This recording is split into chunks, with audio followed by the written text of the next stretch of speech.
नमस्कार, खबरों की खबर में आपका स्वागत है।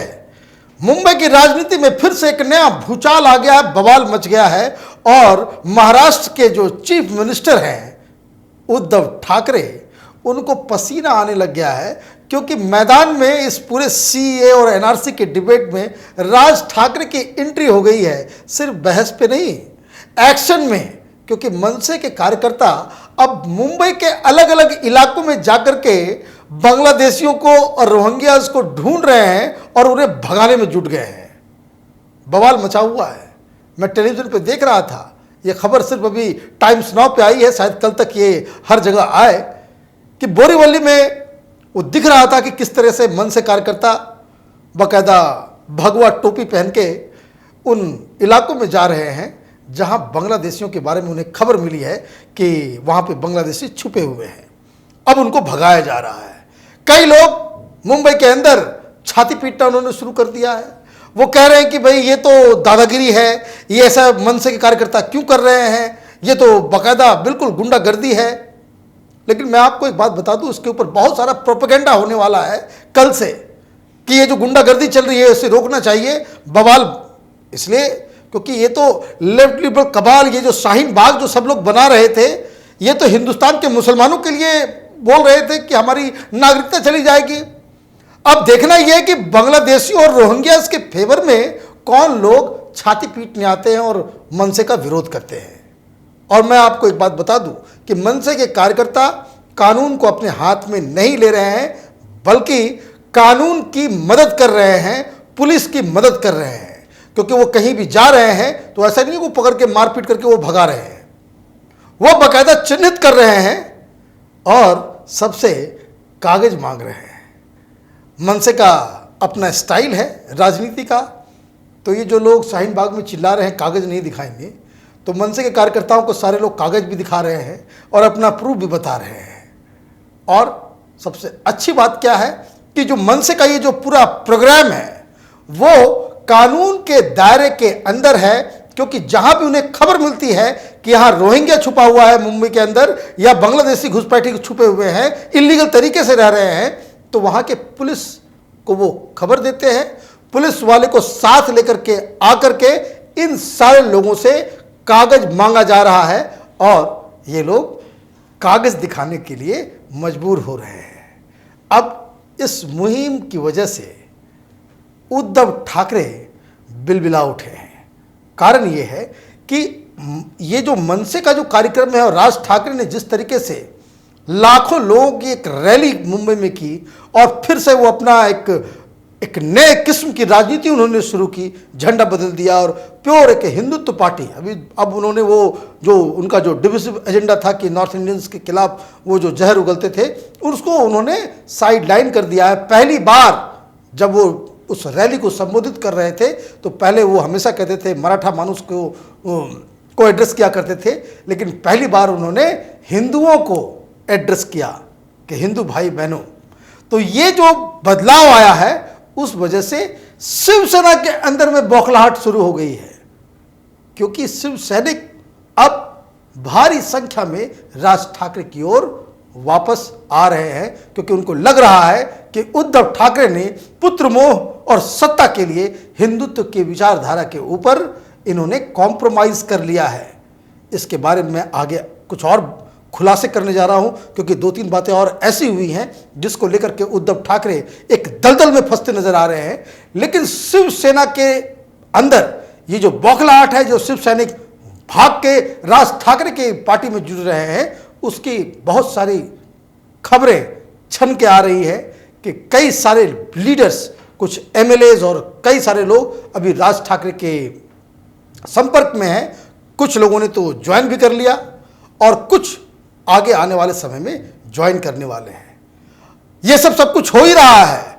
इस बीच फिर से कांग्रेस पार्टी ने उद्धव ठाकरे को जलील करने के लिए, उनको बेइज्जत करने के लिए एक और नया कारनामा किया है। कांग्रेस पार्टी की एक मासिक पत्रिका आती है जिसका नाम है सिधोरी। इसके फरवरी के अंक में बाकायदा सावरकर को माफी वीर कहा गया है। 2 चैप्टर्स जो है, 2 लेख इसमें छापे गए हैं। वही बात जो भोपाल में जिस तरीके से कांग्रेस पार्टी ने अपने सेवा दल के कैंप के दौरान जो पैम्पलेट्स उन्होंने बांटे थे, जिसमें सावरकर को एक गे कहा गया था, उसको कहा गया था कि वे नाथूराम गोडसे के साथ उनका जो है एक समलैंगिक संबंध था, इस तरह की घटिया बातें, और शिवसेना तो चुपचाप सहन कर ली, बोल भी नहीं पाई कि कांग्रेस पार्टी ने यह गलत किया है या कांग्रेस पार्टी माफी मांगे।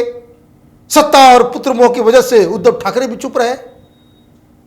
आम आदमी पार्टी जीत जाती है तो मीडिया के सामने अपना दांत चमकाने के लिए आ जाते हैं कि बीजेपी हार गई, काम जीत गया, ये हो गया, वो हो गया।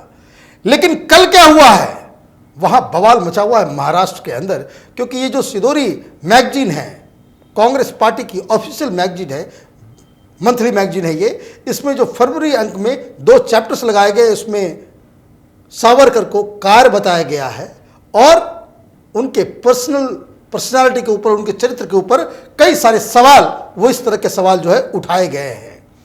अब अभी तक तो शिवसेना मिन्नतें कर रही थी कि गठबंधन इस तरह से नहीं चलेगा, जो हमारे पूज्य हैं सावरकर के खिलाफ जो है उस तरह की बातें मत कीजिए। बीच में संजय राउत ने यह भी ऐलान कर दिया था कि जो लोग सावरकर को नहीं जानते हैं, सावरकर को गालियां देते हैं, उनको कायर कहते हैं, उनको काला पानी जाना चाहिए, उनको अंडमान के उस जेल में जाना चाहिए, वहां पे 1-2 दिन बिताना चाहिए। लेकिन मुंह से राहुल गांधी का नाम इन्होंने नहीं लिया।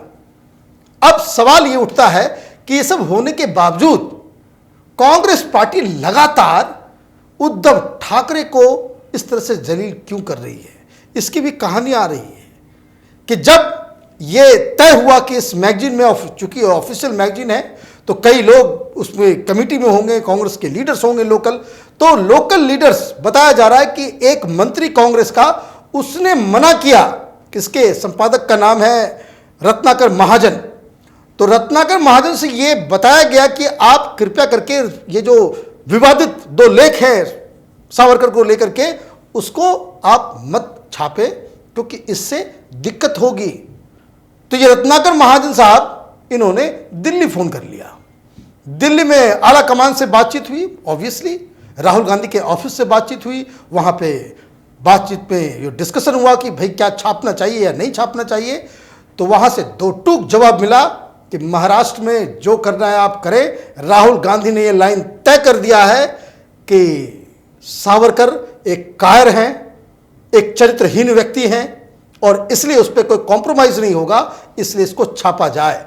तो लोकल कुछ लीडर्स के विरोध के बावजूद दिल्ली से जब यह खबर गई और इसे लेख को छापा गया, और इतना ही नहीं, शिवसेना की कायरता को सिर्फ देखिए। मध्य प्रदेश में कांग्रेस पार्टी की सरकार है, वहां छिंदवाड़ा के अंदर जो कमलनाथ, मुख्यमंत्री कमलनाथ का गृह क्षेत्र है, छिंदवाड़ा में छत्रपति शिवाजी महाराज की मूर्ति के ऊपर जेसीबी चला दिया गया और ये कायरता की इन्होंने सीमा लांघ दी है। अभी तक 48 घंटे हो गए इस घटना के, एक शिवसेना का लीडर, न संजय राउत न उद्धव ठाकरे, मुंह से एक शब्द निकाल पाए हैं कि मध्य प्रदेश के अंदर जो हुआ वो गलत है। कम से कम कंडेम तो कर दो। मुझे पता है कि वो कांग्रेस पार्टी आपको जलील कर रही है, तो कम से कम इतनी भी तो हिम्मत रखना जरूरी है कि आप कम से कम नाम लेकर के आप कांग्रेस पार्टी को कंडेम कर सको। सत्ता इतना प्यारा हो गया। अब सवाल यह है कि ये जो बाघ वाली जो पार्टी है, ये जो खुद को हिंदुत्व वाली पार्टी बता रहे हैं कि भाई हम झंडा नहीं बदलते हैं, तो हम पार्टी नहीं बदलते हैं, हम विचारधारा नहीं छोड़ते हैं, हम बाला साहब ठाकरे की पार्टी हैं। तो अब जब ये खबर आ चुकी है कि सिदोरी में जो आर्टिकल छापे गए हैं वो यहाँ दिल्ली के आला कमान के परमिशन के साथ छापे गए हैं, इस पे संजय राउत अपनी वो जो चुप्पी कब तोड़ेंगे, कब वो राहुल गांधी के बारे में बताएंगे कि राहुल गांधी को सावरकर के बारे में ABCD पता नहीं है। और तो और देखिए किस तरीके से नाथूराम गोडसे, वो जितने भी जिन लोगों को शिवसेना पूजती रही है, जो शिव सैनिकों के हीरोज हैं, उसको वो जलील कर रहे हैं। और सत्ता की लालच में मुख्यमंत्री का जो कुर्सी है उससे इतना ज्यादा उद्धव ठाकरे को प्रेम हो गया है कि ये चुपचाप एक भीगी बिल्ली की तरह कांग्रेस के सामने ये चुपचाप सब कुछ सहन करते चले जा रहे हैं। और एक तरफ ये चल रहा है और दूसरी तरफ मुंबई के अंदर राज ठाकरे ने अपने हिसाब से एनआरसी लगा दी है। तो शिव सैनिकों को और जो देशभक्त लोग हैं, जो हिंदुत्व को मानते हैं, उसमें विश्वास करते हैं, उनके सामने बिल्कुल साफ ऑप्शन है कि एक शिवसेना जो एनआरसी को लागू नहीं करना चाहती, खुला बयान इन्होंने दे दिया कि वो एनआरसी लागू नहीं कराएगी, वो मुंबई और महाराष्ट्र के अंदर रोहिंग्याज और बांग्लादेशियों को जो है वो मेहमान बना करके रखेगी। और दूसरी तरफ राज ठाकरे हैं जो सत्ता से तो बाहर हैं, लेकिन कर्मठता ऐसी है कि वो खुद अपनी एनआरसी लगा करके मुंबई से जो रोहिंग्याज हैं और बांग्लादेशी हैं उनको भगाने में जुटे हुए हैं।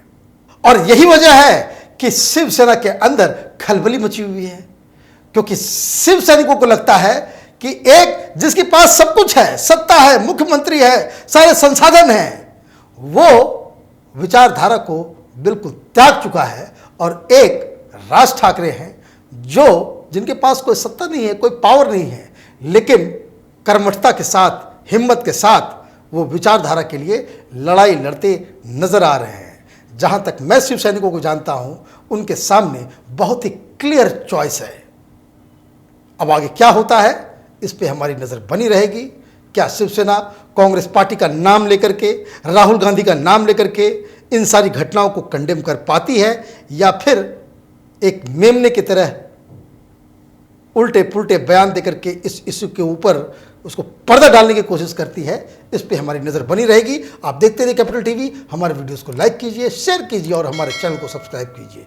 धन्यवाद।